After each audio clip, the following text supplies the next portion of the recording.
Selamat ketemu lagi di channel ini. Sebelum mulai, terima kasih untuk teman-teman yang sudah mendukung channel ini bisa berkembang. Selamat menonton. Ikan hias tersebar luas di seluruh dunia. Ada yang menyebar ke daerah dengan perairan bersuhu tinggi alias cukup hangat, tapi ada pula yang menyebar ke daerah dengan perairan bersuhu rendah alias dingin. Ikan yang menyebar ke daerah dengan perairan bersuhu rendah alias dingin inilah yang menarik untuk dibahas. Ada yang punya tampang menyeramkan hingga seperti makhluk purba zaman dahulu kala. Northern pike, ikan ini kadang juga dipanggil Esox lucius, pike, jackfish, atau bahkan pickerel. Ikan predator ini sangat eksotis dan punya tampilan yang gahar. Ikan predator ini memiliki badan yang menyerupai ikan salmon, tetapi yang aneh adalah kepala ikan ini mirip dengan ikan arapaima. Ikan yang memiliki nama latin Esox lucius ini memiliki warna kehijauan dengan bayangan kuning hingga putih di bagian perutnya. Kutub Selatan menjadi salah satu tempat terekstrem di bumi, tak ramah ditinggali karena suhu di sana bisa berada jauh di bawah titik beku, angin kencang dan tanpa pohon yang terlihat.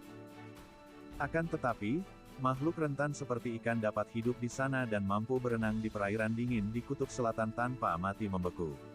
Bagaimana ikan tidak membeku saat berenang di perairan dingin Antartika? Ikan yang hidup di Samudra Antartika memiliki komposisi berdarah dingin, namun telah mengembangkan adaptasi yang menarik. Ikan-ikan es ini tentunya harus menemukan cara lain untuk mengatasi suhu beku Antartika karena tak dapat mengandalkan panas tubuh untuk bertahan hidup, yakni melalui zat anti beku dalam darahnya. Antibeku pada ikan es Antartika mengacu pada senyawa tertentu yang dapat mencegah pembekuan kristal es pada darah. Sebagai informasi sangat penting bagi darah untuk terus mengalir ke seluruh tubuh hewan yang hidup. Seperti yang kita ketahui, darah membawa oksigen dan nutrisi ke seluruh bagian tubuh kita. Pada ikan yang hidup di tempat dingin, senyawa khusus itu adalah protein antibeku dalam tubuh ikan yang diproduksi seperti protein lain di dalam tubuh.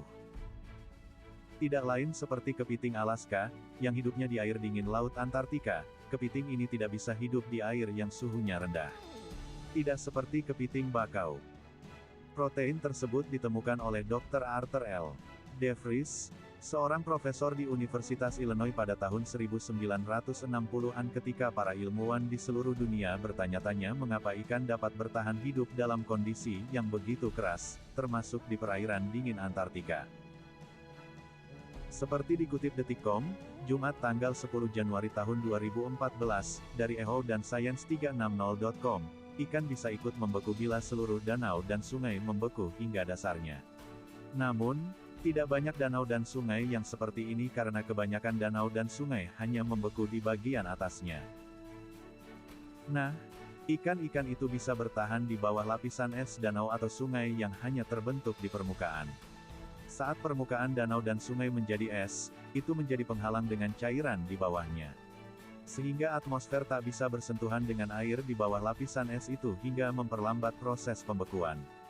Bahkan saat suhu permukaan minus 20 derajat Celcius selama sebulan, ikan di bawah permukaan es itu baik-baik saja. Banyak cara mencari ikan di Kutub Utara, salah satunya memancing, bahkan menjaring di dalam tumpukan es. Cahaya sangat penting di Arktik.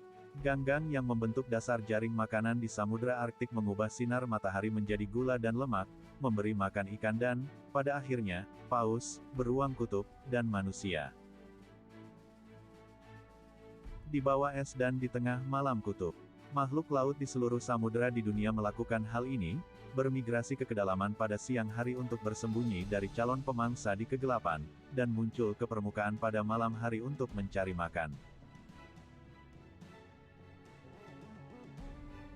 Terima kasih untuk teman-teman yang sudah mampir di channel ini, dengan cara subscribe, like, komen, dan nantikan video yang akan datang. Sampai jumpa.